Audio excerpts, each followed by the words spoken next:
Hi, everyone. Welcome to Hold the Light podcast. I'm Lori Gunning Grossman. Just a quick note, this is a free preview of the episode. To hear full episodes, please consider becoming a paid subscriber to my Substack at lorigrossman.substack.com. Your support helps us to continue creating our show.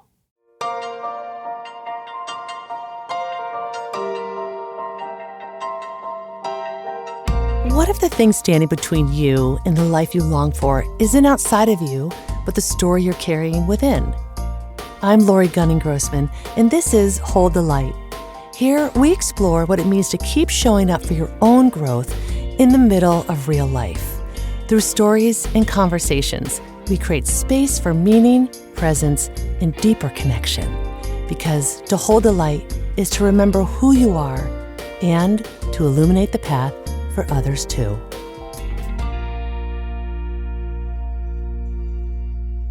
In this episode, I'm going to take a pause from the book study in order to go over some popular questions surrounding the Freedom Transmissions.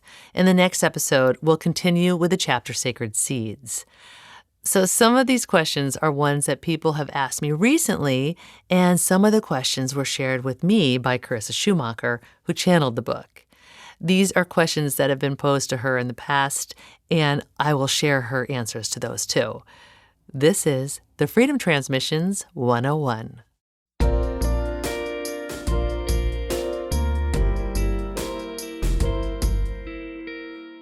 So I just want to remind you that many questions about the book were addressed in episode 1, the introduction. So be sure to listen to that as well if you haven't yet.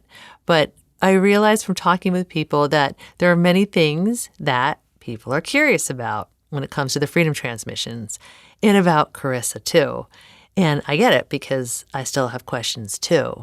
So the intention of this episode is to simply address inquiries that people are still curious about, including what are the central themes of the book? What does it feel like for Carissa when she channels Yeshua, and how to describe this book to someone else? Okay, let's get to the questions.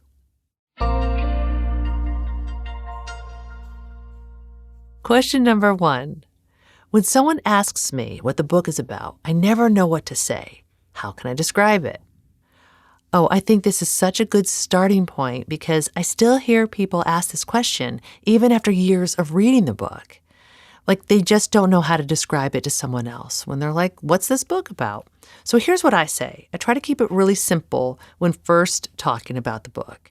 I just say it's a book with ideas and offerings on how a person can create more peace, balance, freedom, joy, and simplicity in their lives. I say that basically, for me, it teaches me how to strengthen my inner life so that the outer doesn't dictate who I am, and I can find more peace in my life. So then, if someone is curious and wants to know even more about it, then I will say they're channel transmissions by a psychic medium. She channels Yeshua. I'll talk a little bit more about that then. I'll go to the next layer.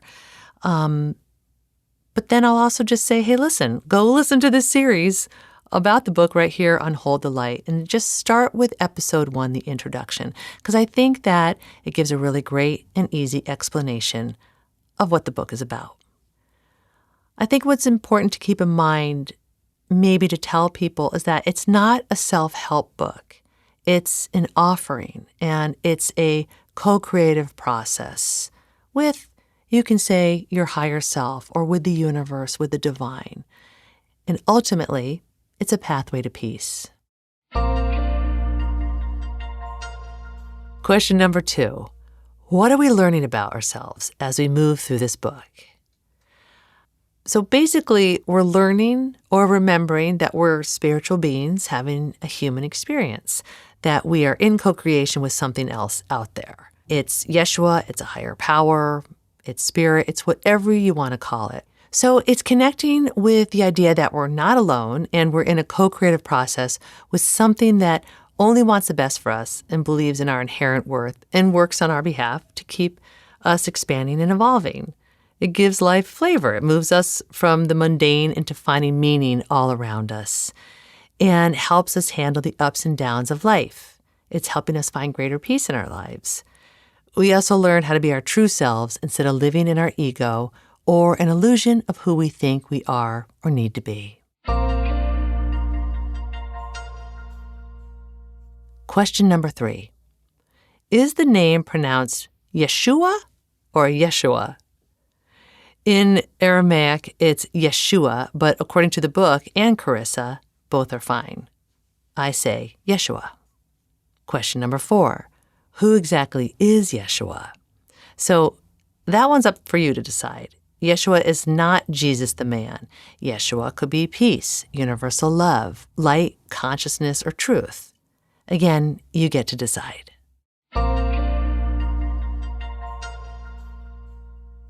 Question number 5. I feel resistance about reading a book that's been authored by Jesus. Can you help me with this? Okay, remember, this book was not written by Jesus, the man who died almost 2,000 years ago. These are channeled messages from Christ consciousness.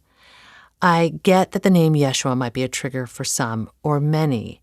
If you feel a lot of resistance and it's not for you, don't read it. It's not for you. I would just recommend connecting with something else out there that can help you get out of ego-based thinking and feeling and find what helps you move deeper into your own spiritual journey so that you can know yourself during this lifetime on a more profound level. Now, if you're somewhat resistant but also curious and think you might want to read the book, just bring willingness. No expectations, no judgments, just willingness, and be open to being surprised. Question number 6. What are the central themes addressed in the Freedom Transmissions? Carissa shared these answers with me when I mentioned to her that I hadn't realized until recently that global warming was such a big theme of the Freedom Transmissions. And Carissa and I will talk more about the theme of global warming within the book in a future interview. But for now, here are some of the central themes. The personal and global shifts we have been, we are, or will be experiencing as we enter a new era. How we can restore our balance and peace from the polarity and loss we've experienced individually and collectively. If you'd like to keep listening, consider becoming a paid subscriber at lorigrossman.substack.com for full episodes of Hold the Light. If you want updates on events, workshops, and my Freedom Transmissions course, join my mailing list. Go to courses.holdthelightcollective.com/email to sign up. I'm so grateful for your support. It helps keep this podcast ad-free.